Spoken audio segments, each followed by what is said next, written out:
Halo semuanya, perkenalkan nama saya Regal Karaman Mangiwa dengan NIM 24109 11111026.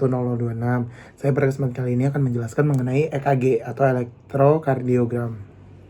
Nah, EKG sendiri merupakan suatu alat yang digunakan untuk dapat menyadap dari kelistrikan yang terjadi pada jantung kita.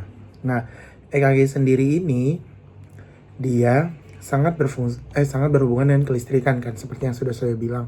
Nah, di mana kelistrikan ini dapat terjadi apabila terjadinya depolarisasi.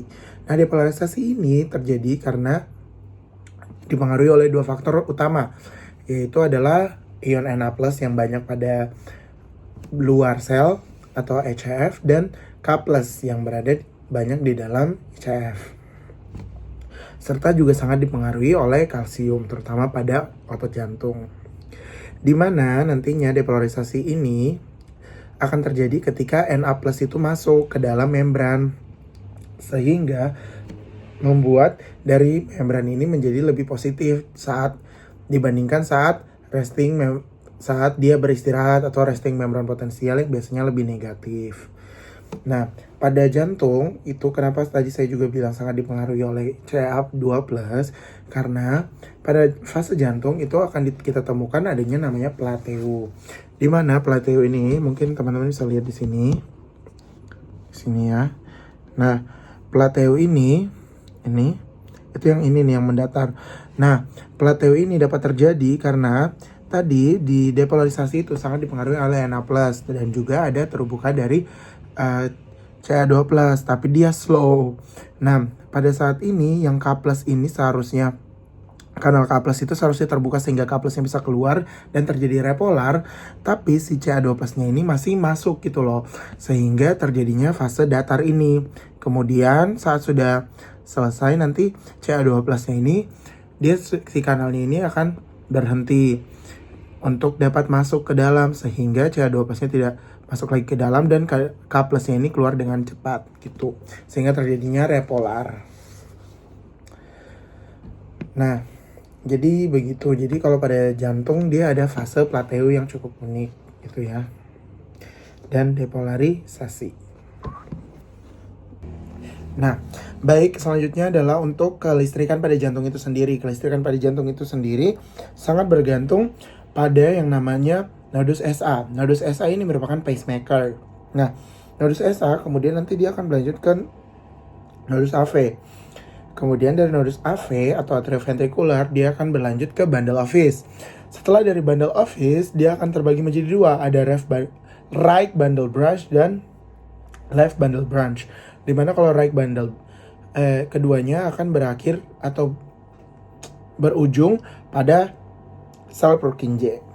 Nah, ketika atrium itu berdepolarisasi atau adanya kelistrikan nih, sehingga dia dapat mengisi dari si ventricle ini, maka akan ditandai dengan gelombang P pada EKG yang warna biru ini.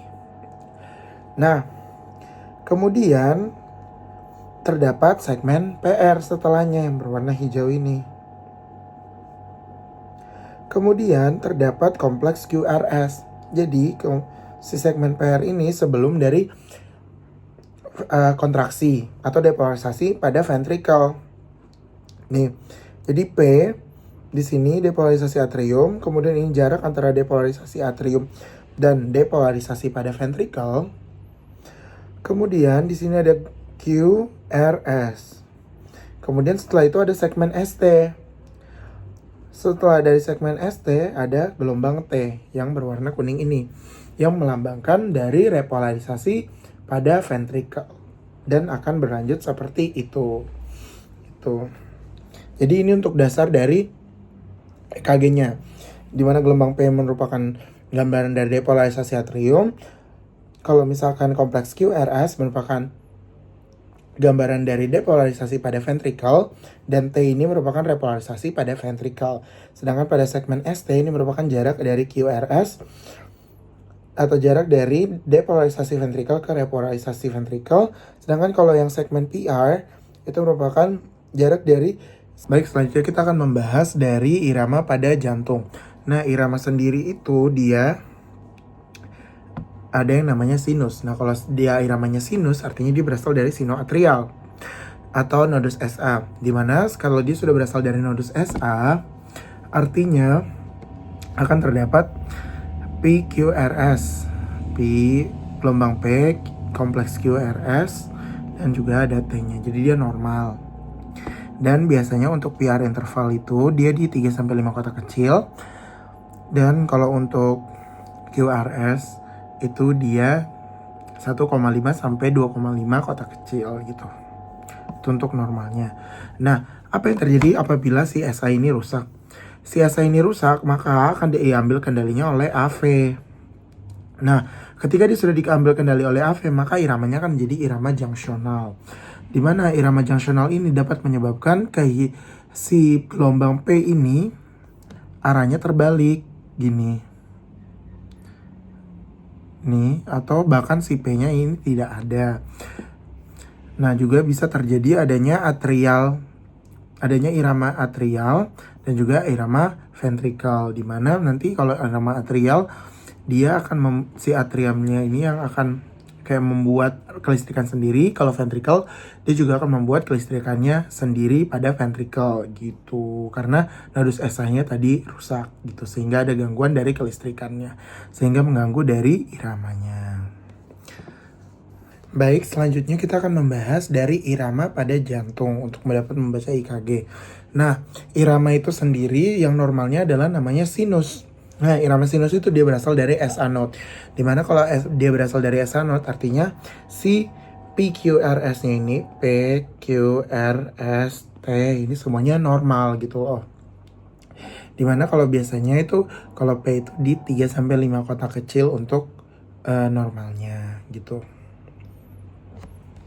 Baik, selanjutnya kita akan membahas mengenai aksis. Nah, aksis ini yang perlu kita perhatikan ada 3, yaitu adalah sadapan 1, 2, dan AVF.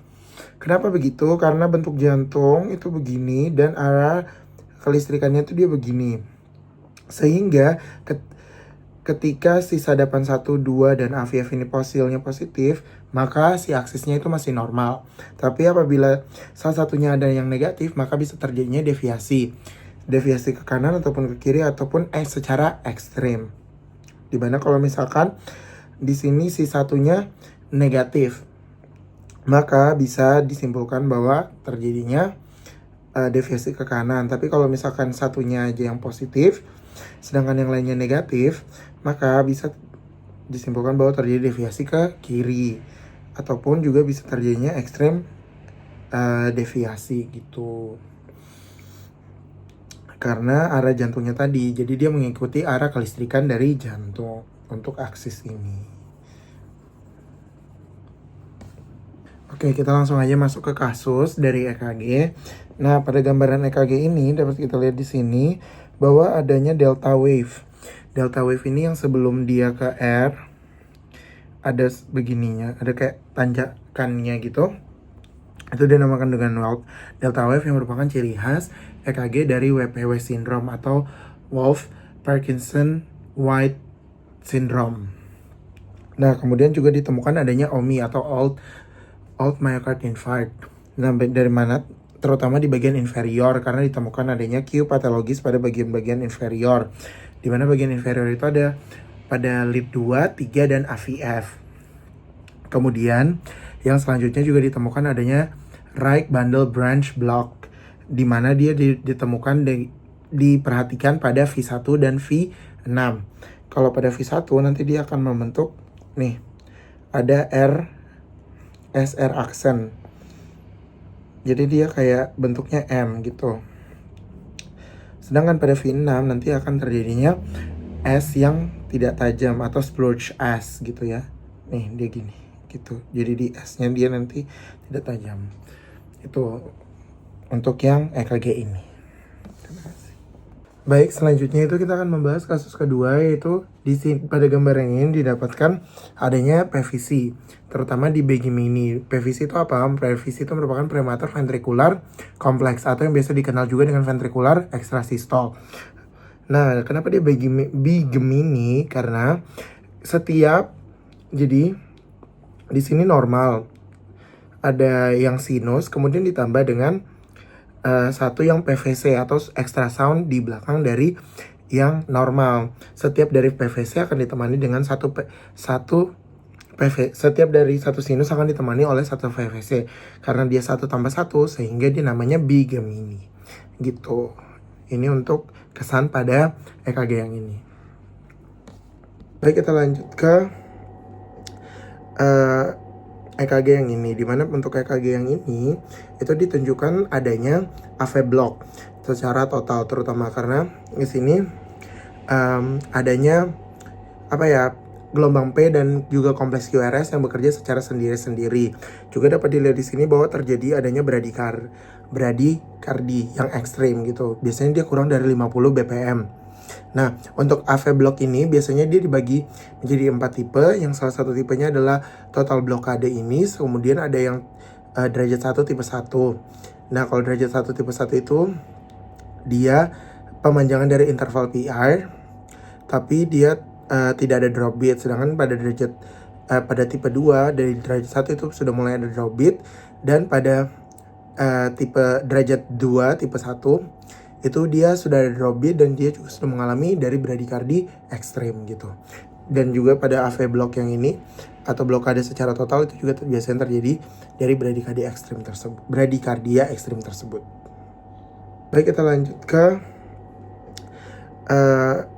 EKG yang ini, dimana untuk EKG yang ini itu ditunjukkan adanya AV block secara total, terutama karena di sini adanya gelombang P dan juga kompleks QRS yang bekerja secara sendiri-sendiri.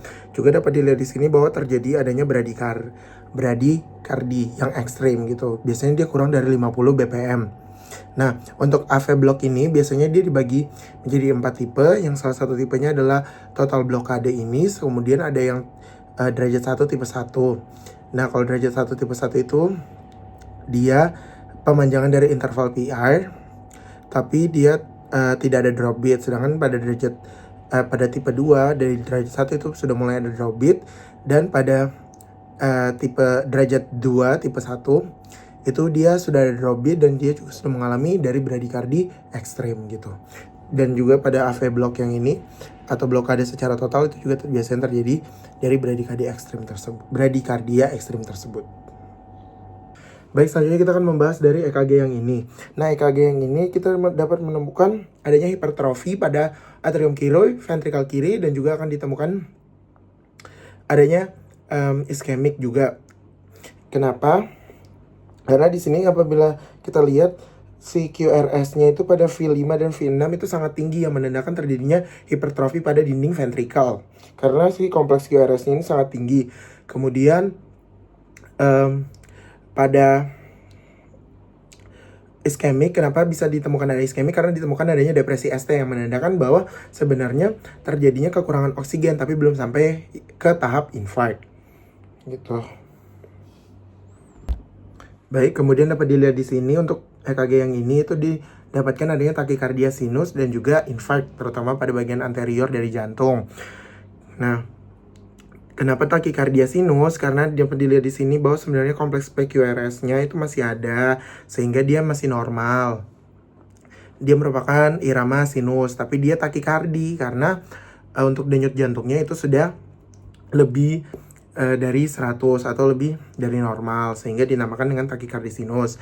Kemudian infark itu terjadi perubahan-perubahan gelombang terutama pada bagian anterior gitu, pada jantung, sehingga dapat didefinisikan bahwa pasien ini mengalami infark dari anterior dan juga takikardi sinus.